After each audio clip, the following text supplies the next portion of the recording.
Esa pregunta me la hacen cada vez que estoy visitando empresas, sea en los fondos, en los call centers, porque aquí donde me ven yo me voy a afiliar a los fondos en provincias, 2 horas de Piura, 2 horas de Chiclayo, en diferentes lados. Y sí, los jóvenes dicen, no quiero aportar. A ver, en el mundo existen solamente 9 países en donde no se aporta para un sistema o para la previsión. Existen diferentes formas de aportar para la previsión. Algunos los descuentan en los impuestos. Y entonces los impuestos ya no estamos hablando de 30%, sino estamos hablando de 45%. Y no se dan cuenta que están pagando incluso la pensión. En todos los países descuentan para la pensión. En el Perú, por lo tanto, no es un país extraño en el sentido de que el aporte para la pensión sea no normal. Digamos, todo el mundo tiene la alternativa de irse a la ONP y a la AFP, pero tiene que aportar para la pensión futura. También la otra que dicen, déjame aportar a mí, yo mismo, yo me encargo de la pensión. Si fuera cierto, no tendríamos pensión 65, porque todas esas personas a las cuales no le ha alcanzado una pensión de hoy día, tendrían, bajo el concepto primario de decir, yo sé cómo ahorrar, entonces no tendríamos pensión 65, ni tendríamos a las personas mayores en estos momentos, hace un rato me comentaron, ni algunos artistas, perdón que los toque en esta entrevista, que están buscando una pensión, porque todo el ser humano sería capaz de formar una pensión a futuro. Lamentablemente eso no es cierto, y no es que no sea cierto en el Perú, no es cierto en el mundo. La estadística muestra que las personas, sobre todo cuando tenemos 25 años, 18 años, preferimos irnos a la discoteca el fin de semana y tomar una cervecita el fin de semana, a ahorrar para la pensión, porque la pensión déjasela para mi abuelo. El tema está que cuando yo quiero a los 45 años hacer una pensión, me quedan muy pocos años para ahorrar y ya no va a ser buena.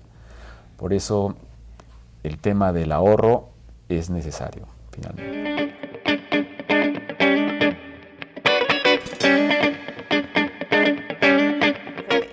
Sí, son ambos dos sistemas de ahorro previsional.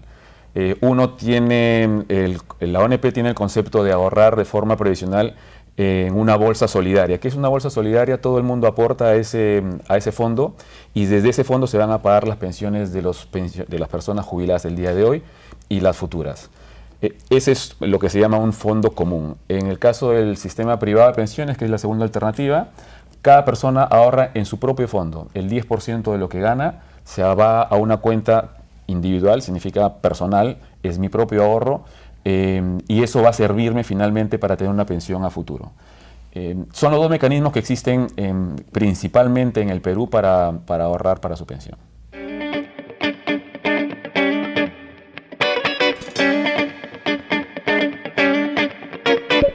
Hay varias diferencias. En el primer momento te comenté cuál es el concepto. En uno es común, solidario, y en otro es individual.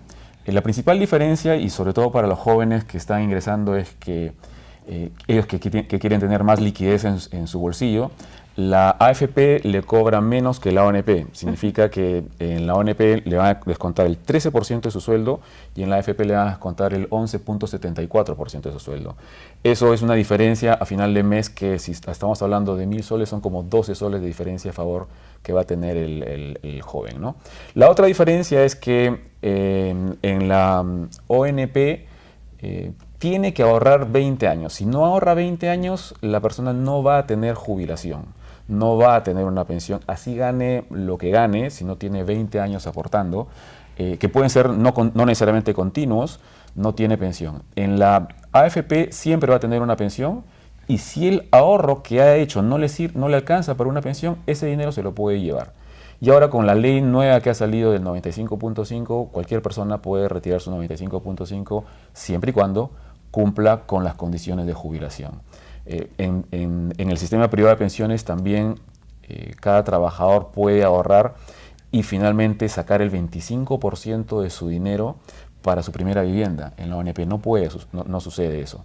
Entonces, en estos momentos en la AFP uno ahorra tanto para su jubilación, para su vejez, como para tener su primera vivienda, que también al final es un patrimonio para él, ¿no? Existen muchas más, podría quedarme más o menos media hora contando más diferencias, pero diría que esas son las más importantes y relevantes para un joven que recién ingresa.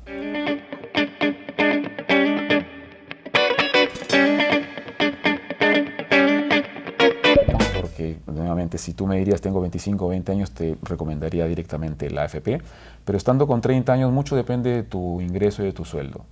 Si es un sueldo, digamos, de 1.500 soles para arriba, te va a convenir la AFP. Si es un sueldo de 1.500 para abajo, va a depender, va a convenirte la ONP. Pero una de las cosas más importantes que debes medir tú es, si estoy empezando a trabajar 30 años, me quedan 35 años hasta los 65 años y me quedan 15, 30, 20 años hasta los, perdón, 25 años hasta los 55 años. Voy a tener continuidad laboral, voy a tener una continuidad laboral de 20 años para aportar en la ONP. Si de alguna forma tú puedes, claro, es difícil saber cuál es el futuro, pero si de alguna forma puedes predecir o saber que vas a tener 20 años trabajando como dependiente o tú te vas a comprometer en pagar 20 años a la ONP, esa es una alternativa también. Pero si no vas a cumplir los 20 años, acuérdate, en la ONP si no cumples 20 años tienes cero. En la AFP, si no cumples 20 años o si cumples 21, 22, 15, 5, lo que sea, ese dinero es tuyo.